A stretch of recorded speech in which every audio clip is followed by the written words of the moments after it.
मुझको इतनी तकलीफ थी दाहिने पैर में कि पैर शून्य रहता था, रात भर फटता था पैर, मैं सो नहीं पाता था और 10 कदम में नहीं चल पाता था। पहली बार आपसे दवा लेके गया तो हमको 1 हफ्ते में रिलीफ मिल गई। नमस्कार, मैं हूं doctor Manish Yadav, Raishri Ayurveda spine clinic, Kanpur, Uttar Pradesh, Ashoknagar. आज हमारे साथ एक मरीज हैं हमारे SK अग्निहोत्री जी, जो आज से 2.5-3 महीने पहले हमारे पास अपनी रीढ़ की हड्डी का इलाज कराने आए थे। बात रीढ़ की हड्डी के इलाज की भी है और एक बात ये भी है कि जो लोग कहते हैं आयुर्वेद थोड़ा सा धीमे काम करता है।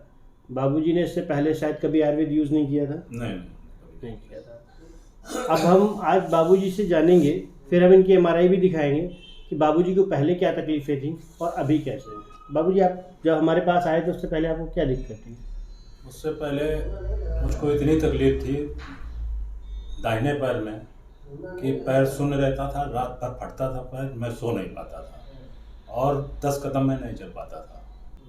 मैंने जो है कई एलोपैथिक डॉक्टरों को दिखाया, न्यूरो डॉक्टरों को दिखाया, सबने जो है हमको ऑपरेशन की सलाह दी और एलोपैथिक दवाइयाँ भी हमने की, उसमें पेन किलर भी देते रहे वो लोग, लेकिन उससे भी हमको कोई राहत नहीं, दर्द में हुई। इसके बाद में पता करते हुए जो है आपके पास आ गया। अच्छा बाबूजी, हमने अपनी MRI कराई थी, ये 27 सितंबर को अपनी MRI कराई थी, जिसमें हमने भी आपको आयुर्वेद की कुछ थेरेपी की सलाह दी थी। हाँ, आपने सलाह दी थी थेरेपी की, वो पंचकर्मा करके आप न्यूरोथेरेपी, पंचकर्मा NSDR के लिए। एक बार मैं यहाँ पे थोड़ा फोकस करूँ बेटा।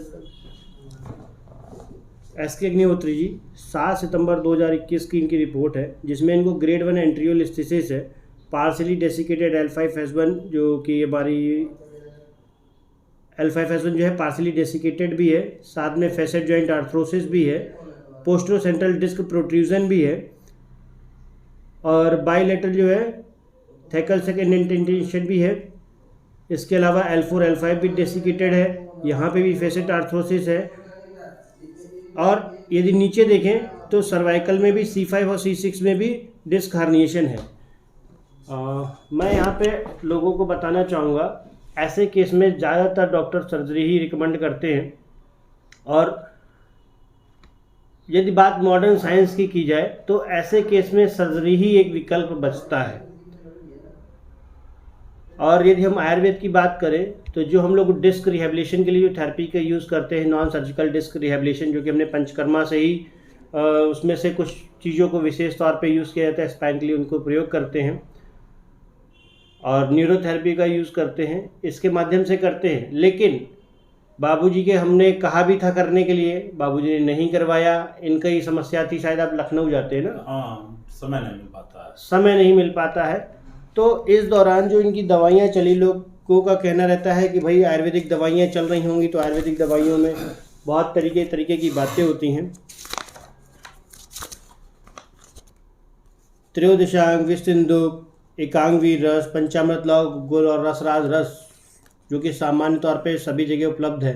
ये सामान्य दवाइयाँ चली थीं और कुछ विशेष परहेज और कुछ विशेष एक्सरसाइज, थोड़ा सा अपने आप का ध्यान रखना, इन्हीं चीज़ों को किया गया है और इसके अलावा अभी इन्होंने कुछ भी विशेष ज़्यादा मेहनत नहीं की है।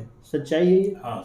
अच्छा, लोगों का कहना होता है कि आयुर्वेद बहुत धीमे काम करता है। आपके एलोपैथिक के अनुभव के हिसाब से आयुर्वेद का क्या रिस्पॉन्स रहा? देखिए, मैं जब पहली बार आपसे दवा लेके गया तो हमको 1 हफ्ते में रिलीफ मिल गई। फिर धीरे धीरे जो है प्रोग्रेस होती गई और अब तो मैं पूरी तरीके से जो है लगभग अपने को फिट महसूस करते हैं। देखिए, इन्होंने कहा इन्होंने फिट महसूस करते हैं, मैंने भी इनको बोला है कि आगे आपको एक एक्सरे कराना है। ग्रेड 1 एंट्रियोलिस्थेसिस है, जो कि बिना कुछ थेरेपीज़ या बिना सर्जरी के ये वापस तो नहीं आएगा। इनका मानना ज़रूर हो सकता है ठीक, लेकिन बीमारी के ठीक होने में और आराम मिलने में ज़मीन आसमान का अंतर होता है। लगातार आप लोग भी ये बात जानते हैं कि बीमारी ठीक होना और आराम मिलना ये अलग बात है। अभी इन्हें मिला है आराम। ऐसे ही जब हमारी कुछ अंग्रेजी दवाइयाँ मिलती हैं तो मरीज़ को आराम मिल जाता है, तो मरीज़ आराम के चक्कर में ये सोचता है मुझे आराम मिल गया तो मैं ठीक हो गया। मैंने बाबूजी से भी कहा है कि जो एक्सरे है उस हिसाब से बीमारी आपको वापस आ सकती है। उसका कारण है कि जो हड्डी अपनी जगह से खिसकी हुई है वो आज कुछ समय के लिए दर्द बंद कर गया है, अगर आप अपनी लाइफ स्टाइल नहीं सुधारेंगे तो ये वापस आ सकती है। अब ऐसे में सर्जरी है और भी दूसरी चीज़ें हैं, जैसे हम लोग आयुर्वेद में जो NSDR करते हैं, NSDR के माध्यम से इसको परमानेंटली रिकवर किया जा सकता है। मतलब कि 70 to 80% ही रिकवर किया जा सकता है। परमानेंटली का मतलब सिर्फ इतना है, 100% नहीं होता है। सर्जरी के बाद भी 100% नहीं होता है। वहाँ पे भी जो भी होगा रिजल्ट बाद में पता चलता है, यहाँ पे भी बाद में पता चलता है, बट ठीक हो जाता है। वो एक ठीक होने का प्रोसेस है, बट बिना थेरेपी के, बिना चीज़ों के भी मरीज को आराम रीढ़ की हड्डी में मिलता है आयुर्वेद के द्वारा। जो लोग सोचते हैं कि न्यूरो के पेन में कैसे आराम मिलेगा, मेरे ख्याल से बाबूजी काफ़ी जिस समय मेरे पास आए थे तो फर्स्ट डे जब ये मेरी केबिन में घुसे तो इनका पैर लंगड़ा रहा था और एक पैर पे वजन लेके आए थे।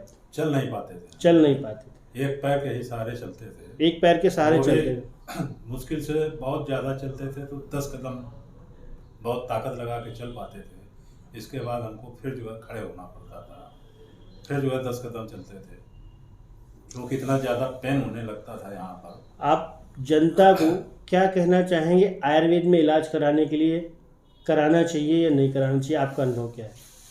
मेरा तो अब ये अनुभव हो गया है कि आयुर्वेद से अच्छा जो है कोई भी इलाज नहीं है। एलोपैथिक में हमने देखा दवाइयाँ तमाम ऐसी देते छोटे मोटे डॉक्टर को दिखाया था क्या? नहीं, डॉक्टर DK मिश्रा को दिखाया। नाम मत लीजिए किसी डॉक्टर का, सही नहीं रहता है। लेकिन मैं आपको बता दूं, ये हमारे कानपुर के जो डॉक्टर्स हैं, बहुत बड़े डॉक्टर हैं जिनका नाम कानपुर में बहुत शुमार है। ना तो फाइल दिखाना उचित होगा, ना ही नाम लेना उचित होगा, लेकिन हाँ काफ़ी नामी गिनामी डॉक्टर हैं। पेन किलर और स्टेरॉइड मजबूरी हो जाती है एलोपैथ में, जब नहीं आराम मिलता है तो देना उनकी मजबूरी होती है। बिना पेन किलर, बिना स्टेरॉइड के भी आप जो है आयुर्वेद का प्रयोग करके अपने आप को सुधार कर सकते हैं, ठीक कर सकते हैं। बट हाँ, आयुर्वेद में भी लोगों का कहना होता है कि जैसे एलोपैथ में छोटे डॉक्टर होते हैं, गली गली मोहल्ले वाले, जो कि प्रॉपर ट्रीटमेंट नहीं करते, कुछ समय के लिए रिलीफ देते हैं, वैसे आयुर्वेद में भी होते हैं। तो आपको आपके डॉक्टर का चयन बड़े अच्छे से करना है कि मुझे कहाँ जाना है, किस जगह, किस तरीके के डॉक्टर को दिखाना है, कि डॉक्टर के चयन पे भी बीमारी बड़ी निर्भर करती है। ठीक है, इसी के साथ आपको हमारी वीडियो से संबंधित कोई सवाल, कोई जानकारी, कुछ भी पूछना हो तो कमेंट बॉक्स में पूछें, या फिर जो नीचे नंबर दिया गया है उस पर हमसे बात करें। धन्यवाद।